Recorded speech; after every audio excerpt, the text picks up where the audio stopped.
तो हदीस में आता है कि आप सल्लल्लाहु अलैहि वसल्लम ने फरमाया कि जो भी अल्लाह और उसके रसूल पर ईमान रखती हो वो 3 दिन से ज़्यादा किसी भी मैयत पर सोग ना करे सिवाय अपने शोहर के वो अपने शोहर पर कर सकती है, यानी 4 माह और 10 दिन। आप अलैहि सलाम ने देखे बैत करते वक्त भी ये फरमाया था कि तुम लोगों ने नोहा नहीं करना।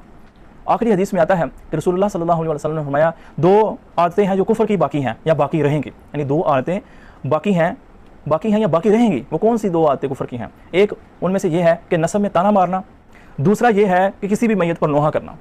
आऊज़ु बिल्लाहि मिनश्शैतानिर्रजीम, बिस्मिल्लाहिर्रहमानिर्रहीम। नोहा के मतलब इंशाअल्लाह ये तीसरा पार्ट है हमारा। इंशाअल्लाह इस वीडियो के अंदर 3 अहादीस को इंशाअल्लाह पढ़ेंगे नोहा की मज़म्मत के हवाले से। तो हदीस में आता है कि आप सल्लल्लाहु अलैहि वसल्लम ने फरमाया कि जो भी अल्लाह और उसके रसूल पर ईमान रखती हो वो 3 दिन से ज़्यादा किसी भी मैयत पर सोग ना करे सिवाय अपने शोहर के वो अपने शोहर पर कर सकती है, यानी 4 माह और 10 दिन। ये उसकी इद्दत है। इद्दत से क्या मुराद है? जब किसी भी औरत का शोहर फौत हो जाए तो वो बेवा हो जाती है, तो उसकी जो इद्दत होती है वो 4 माह और 10 दिन होती है। तो किसी भी मैयत पर जब कोई भी अगर उस औरत का कोई भी घर वाला फौत हो जाए, यानी उसके वालिदैन हैं, उसका भाई है या फिर उसकी सिस्टर है, कोई भी फौत हो जाए तो उस पर 3 दिन से ज़्यादा सोग ना करे। ठीक है, तो ये हदीस में आता है। तो इस हदीस से भी साबित हुआ कि नोहा की मज़म्मत साबित होती है कि ये जायज़ बिल्कुल नहीं है। आगे हदीस में आता है कि उम्मे अतिया रज़ी अल्लाह तआला अन्हा बयान करती हैं कि जब हम इस्लाम कबूल करने के लिए आप अलैहिस्सलाम के पास गए तो आप अलैहिस्सलाम ने बैत लेते वक्त हमसे ये अहद भी लिया था कि हम नोहा नहीं करेंगे। आप अलैहिस्सलाम ने देखे बैत करते वक्त भी ये फरमाया था कि तुम लोगों ने नोहा नहीं करना।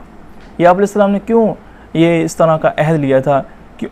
इसलिए लिया था कि इस्लाम से पहले नोहा बहुत ही ज़्यादा राइज था, तो इस वजह से आपने लिया था। लेकिन बदकिस्मती की बात यह है कि आज भी इस्लाम का नाम लेकर ये गंद अभी भी ख़त्म नहीं हो सका। तो अल्लाह ताला से दुआ है कि अल्लाह ताला हमें इस नोहर मातम जैसे नाजायज़ और हराम काम से बचाए। आखिरी हदीस में आता है कि रसूलुल्लाह सल्लल्लाहु अलैहि वसल्लम ने फरमाया 2 आदतें हैं जो कुफर की बाकी हैं या बाकी रहेंगी, यानी 2 आदतें बाकी हैं या बाकी रहेंगी। वो कौन सी 2 आदतें कुफर की हैं? एक उनमें से ये है कि नसब में ताना मारना, दूसरा ये है कि किसी भी मैयत पर नोहा करना।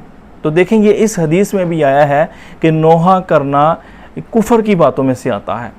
तो देखें ये हदीस से हमें सब नज़र आता है, सब वाज़ेह होता है कि इस्लाम के अंदर नोहा और मातम करना नाजायज़ और हराम है। तो अल्लाह ताला से दुआ है कि अल्लाह ताला हमें कुरान और सुन्नत के मुताबिक चलने की तौफीक अता फरमाए और हमें दुनिया आखिरत में कामयाबी अता फरमाए। वमा अलैना इल्लल बलागुल मुबीन। जज़ाकुमुल्लाहु खैरा व अहसनल जज़ा।